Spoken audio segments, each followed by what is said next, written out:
प्यारे भक्त प्रेमियों, आराध्य जीवन सत्संग में आपका हृदय से स्वागत है।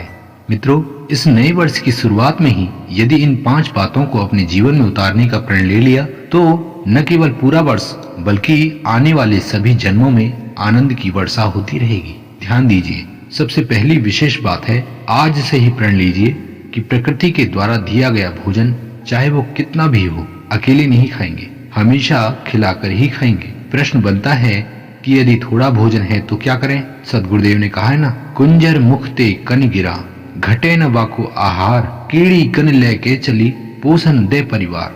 यदि हाथी के मुख से अनाज के कुछ कण गिर जाएं, तो क्या हाथी का आहार घट जाता है? नहीं ना। किंतु यदि उन्हीं कणों को चींटियां ले जाएं, तो अपने पूरे परिवार के साथ भर पेट भोजन कर लेती है। इसका अर्थ आप समझ ही गए होंगे। जितनी बार आप भोजन करें, जीव जंतुओं को खिलाकर ही करें। ये दान करने का सबसे सस्ता और पावरफुल तरीका है। वैसे अपनी सामर्थ्य के अनुसार सभी की सहायता करते चलें। जीवन को आनंद से भर देने वाली दूसरी बात है समय को पहचानना।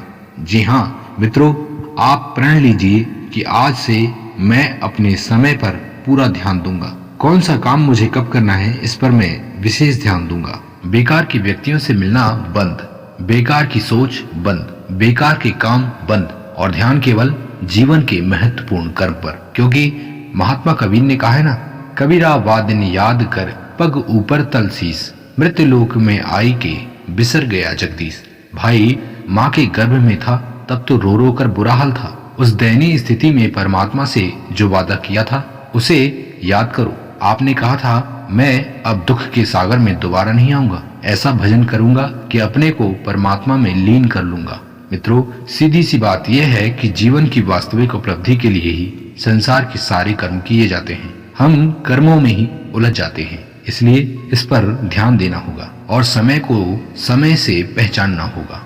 मित्रों, तीसरी अमूल्य बात है गुरु भगवान की वाणी को पहचानना। देखिए, हमारे जीवन में भटकाव तब होता है जब हम अपनी विवेक तर्क शक्ति का उपयोग नहीं करते, तो अनावश्यक विचारधाराएं हमारे जीवन में अपना स्थान बना लेती हैं और न चाहकर भी हम उन मान्यताओं का बोझ लाद कर घूमते रहते हैं। मित्रों, उन्हीं मान्यताओं को अंधविश्वास कहा जाता है। आज और अभी से प्रण लीजिए कि समाज में फैले अंधविश्वास का हम खंडन करेंगे और अपने परिवार को अंधविश्वासी मान्यताओं से दूर रखेंगे। ऐसा करने पर ही हमें सदगुरु की वाणी ज्यों की त्यों समझ में आएगी और तर्क शक्ति स्वतः ही बढ़ जाएगी। आपको आश्चर्य होगा, दुनिया के सारे महान व्यक्तियों की महानता का राज उनकी तर्क शक्ति ही है। इसलिए सबसे पहले अंधविश्वास को अपने जीवन से निकालकर फेंक दें। प्यारे मित्रों, इसी कड़ी में चौथी बात है सेवा। जी हाँ, सेवा। सभी महापुरुषों की वाणी में सर्वप्रथम संदेश सेवा का ही है। इसलिए आज से ही प्रण लें कि हम भले ही घर के मुखिया हैं, फिर भी सेवक बनकर ही सेवा करेंगे। मालिकाना हक नहीं दिखाएंगे, क्योंकि सेवक बनने से चिंता नहीं होती, प्रेम बनता है, मोह माया समाप्त हो जाती है। इसलिए अपने माता पिता और परिवार की सेवा सेवक बनकर ही करेंगे।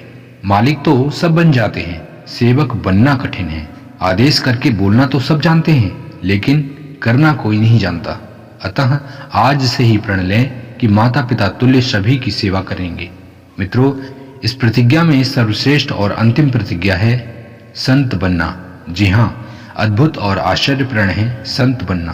संत कौन है? संत वो है जो कभी भी दुखी नहीं होता। दुखी कौन नहीं होते? दुखी परम ज्ञानी नहीं होते। जिन्हें जीवन में बड़ी उपलब्धि चाहिए, वो सांसारिक सुख दुख के किनारे से दूर रहते हैं, वही वास्तविक संत हैं। इसलिए घर द्वार को छोड़कर कहीं जाना नहीं है, बल्कि महापुरुषों के सानिध्य में रहना, उनके वाणी वचन से हर समय प्रेरित होते रहना है। मैं कौन हूँ, जगत क्या है और ईश्वर क्या है, इस पर हमेशा विचार करते रहना है और धीरे धीरे संसार से वैराग्य की ओर बढ़ना ही संत की स्थिति में पहुंचना है। मित्रों, दुनिया का सबसे सुखी इंसान कौन है? दुनिया का सबसे सुखी इंसान संत ही है। अतः अपने को सुखी बनाना चाहते हो तो वो सारे कर्म करना प्रारंभ कर दो जो एक संत करता है। अपना प्रेरक संत को बनाइए, उसी के समान बनने की प्रतिज्ञा लीजिए।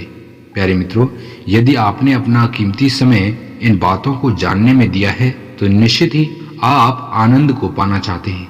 आप इन बातों को अपने जीवन में उतारिए। आप देख लेना, दुनिया का ऐसा कोई दुख नहीं जो आपको दुखी कर सके।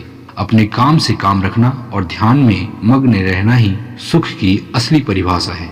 यदि आप ऐसा करना जानते हैं तो निश्चित ही आप अपने जीवन में सही दिशा में जा रहे हैं। मित्रों, ऐसा यदि हुआ तो आपकी जीवन यात्रा कभी भी डगमगाएगी नहीं, क्योंकि आप सरल, सहज और सजग हैं। इन तीनों कलाओं को धारण करने के कारण ही आप विवेकी हैं। प्रेमी मित्रों, आपको और आपके पूरे परिवार को नववर्ष की हार्दिक शुभकामनाएं। आपका जीवन आनंद से भरा रहे, इन्हीं शुभ मंगल कामनाओं के साथ नमस्कार, धन्यवाद, जय हिंद, वंदे मातरम।